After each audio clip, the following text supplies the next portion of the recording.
In this TV tips video, I am going to suggest a way for you to think about tension through your hands. So we are all spending far too much time with our hands in a clawed shape. We're on our phones, we're at the remote, we're driving our cars, we're always doing things with our hands like this. This feeds into tension through the arms, tension through the shoulders, tension through the neck, and therefore all into the spine and the entire body. Tension through the hands can impact all of you. And here is going to be a nice, simple, gentle way for you to watch TV a bit differently and think about mobilizing your hands at the same time. This is also something that I've started doing whilst I'm in bed falling asleep. So you could try this whilst on the floor watching some TV, you could try it even maybe whilst laying on the sofa watching TV, and you could also try it whilst you're laying in bed as well. Let's see if it helps you.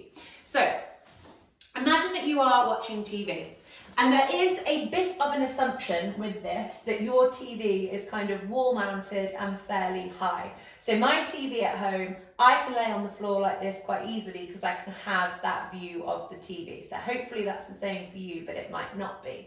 We're coming to a hook lying position, and we're just going to have our knees bent and our feet flat to the floor.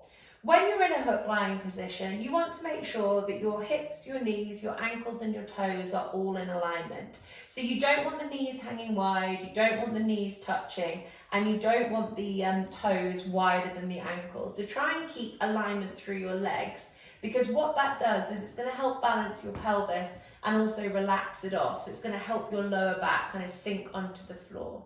You absolutely have an option here, by the way, to have a cushion or two cushions underneath your head. When I'm at home, I like to use my prone cushion in this position, and I'll link you in the information below about buying a prone cushion yourself if you're interested. But I'll be on the floor like this with my diagonal prone cushion underneath my head, but you can achieve this as well with cushions. But what we're looking for is to keep the back of our neck and the back of our spine as long as possible. So if you get into this position and your shoulders are really rounded and your head is really tilted backwards, this is not going to help your back relax. You're much better off keeping that length in the upper back, supported by a cushion or two, than be like this on the floor, okay? And it's also going to help you watch TV better if you've got that slightly more double-chinned position going on.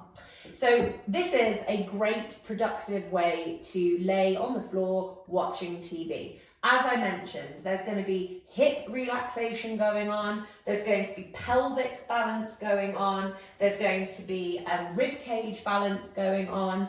It's a nice position for you to be breathing into your diaphragm and your lungs and your ribs. But on top of that, as I mentioned, we're going to think about stretching off our hands as well. So one of the things that I do whilst I'm watching TV is I spread my fingers really, really, really wide apart from one another. And I call this active starfish hands. When you do this active starfish hand position, you're going to feel the fascia, the tissues of your hands kind of stretching apart. So this is a really nice way to get our hands out of that clawy phone position that they're in so often. And then what I like to do, and I'll mix this with either having my palms facing down or my palms facing up, I will put one hand underneath my butt cheek like this, and then I'll stack the other hand on top like this. So I'm still in my hook lying position, but now what I've got is my hands underneath my bum, one on top of the other. I'm still trying hard to spread my fingers wide and feel that stretch through the fascia of the palms of my hands. And I will lay there watching TV for a while with my right hand underneath my left. So this is stretching out my hands, which is helping to reposition my arms and my shoulders, whilst there is a whole bunch of other pelvic and hip stuff going on. And then after a while, just to make sure I'm keeping things balanced, I will put my left hand underneath my right hand and do exactly the same thing. But I always like to try and balance things off. If I'm doing it one side, I always want to do it on the other side as well. And this is hopefully going to be accessible to most people. It might feel quite stretchy and maybe a bit uncomfortable through the hands, but I'd like to think that most people would be able to do this at least for a few minutes at a time. And what you can work towards over time, and as hopefully you become more functional with, of course, all of your other posture exercises and routines that you're doing. This one exercise in itself isn't going to help change your life, but the idea of this segment of TV tips is that I'm giving you extra things that you can think about on top of your posture exercises. You can think about flipping your hands. So this is what I like to do whilst I'm in bed more than watching TV, but I kind of cup my butt cheeks using my hands. This is palms facing upwards. And here, I've got my right hand on my right butt cheek, I've got my left hand on my left butt cheek. I'm still trying to create a little bit more of a stretch through the palms of the hands using my pelvis. And then keeping my rib cage grounded, I kind of roll my shoulders back and down behind me.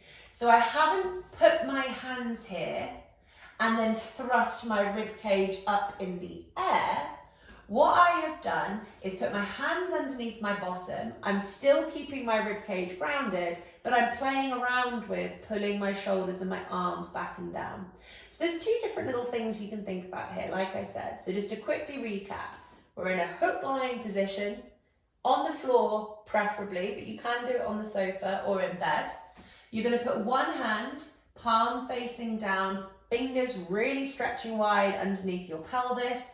The other hand directly on top, and you can watch TV here. The weight of your body and gravity is going to be stretching out your hands, but do make sure you swap the hands over just so you're putting an even distribution of load throughout. And then another thing that you can think about when your arms and your shoulders maybe move a little bit better, but of course, feel free to try this now, is to flip your hands so that you're cupping your butt cheeks, trying to squish down on those hands. It won't feel quite so stretchy on the hands as it did the last time, but there's another benefit to this, and that it's more of a shoulder repositioner. Can you see here how my shoulders are rounding up off the floor?